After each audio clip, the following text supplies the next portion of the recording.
Welcome to Buddha TNPSC academy. நம்ம current affairs ரிலேட்டடாக எங்களுடைய ஹெல்ப்லைன் நம்பர்ஸ் தான் பார்க்க போகிறோம். வாங்க பார்க்கலாம். So child helpline 1098 POCSO act 2012 படி கொண்டு வந்திருப்பாங்க. Woman helpline 181 and then elder பர்சனுக்கு 14567 அண்ட் தென் முதியோர் தினம் எப்போ செலிப்ரேட் பண்ணுறாங்கனாக்க அக்டோபர் 1 செலிப்ரேட் பண்ணுறாங்க. ஞாபகம் வச்சுக்கணும். இந்தியாவில் முதல்ல வந்துனாக்க முதியோர் ஆணையம் கேரள மாநிலத்தில் கொண்டு வந்திருக்காங்க. அடுத்து national highways authority of India 1995 start பண்ணியிருப்பாங்க. அதோட ஹெல்ப்லைன் நம்பர் 1033. அடுத்து எலெக்ஷன் கமிஷன் ஆஃப் இந்தியா ரிலேட்டடான அந்த ஹெல்ப்லைன் நம்பர் 1950. ஏன்னா ஏன் அந்த நம்பர் வச்சுருக்காங்கனாக்க எலெக்ஷன் கமிஷன் ஆஃப் இந்தியா உருவாக்கின நாள் வந்து 1950 ஜனவரி 25. அதனால தான்.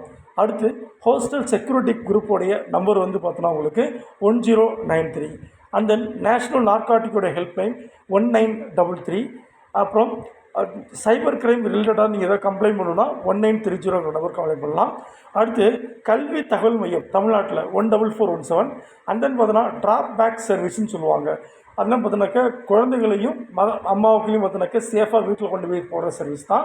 இது வந்து 102. இது வந்து ஒரு பிங்க் ஆம்புலன்ஸ் மாதிரி இருக்கும். அடுத்து பார்த்தோன்னாக்க உமன் ஹெல்ப்லைன் நம்பர் இன்னொரு நம்பர் இருக்குது 1091. அடுத்து பார்த்தோன்னாக்கா உங்களுக்கு பேரிடர் மேலாண்மை அவசர எண் கேட்டாங்கனாக்க அதாவது disaster management toll free number 1077.